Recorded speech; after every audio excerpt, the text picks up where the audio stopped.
Radiofrequency ablation is something that's not as easy to find people who do that. Basically, radiofrequency ablation is killing the little nerve fibers that innervate the little joints called facets of your lower back. Now, that sounds a little dramatic, but essentially a way of thinking of it is, with some patients, their disc degeneration has progressed to the point where what you call the posterior elements, that's the back part of your spine, are now in very close contact to each other, and so they're rubbing on each other. So it's almost like somebody who has bad osteoarthritis in the knees, where the cartilage in the knee is worn down and they have a lot of pain when they walk.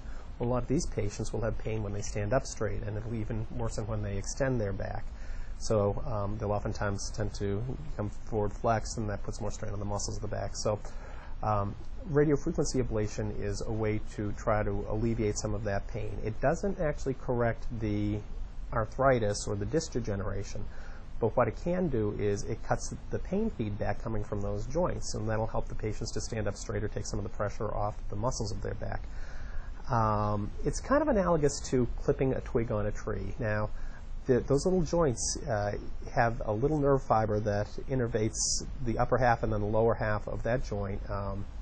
And the initial theory behind it is if you could get rid of those little nerves, then they wouldn't get the pain feedback. Well, typically before you do radiofrequency ablation, you will do something called a medial branch block, which is a diagnostic test. And essentially you're anesthetizing those nerves.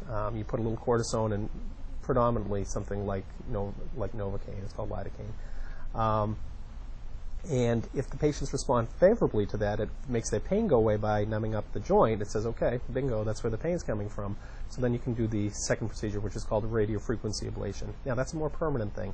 What it is going to the same location, but instead of just anesthetizing it with some medication, you put on a probe that will detect sensation and motor function, which are pretty much the two things that nerves will do.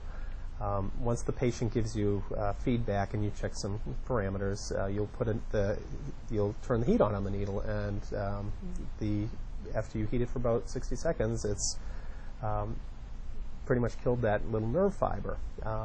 And the goal result will be that when the patient is done, within a few days, hopefully their pain that they have when they extend their back is gone.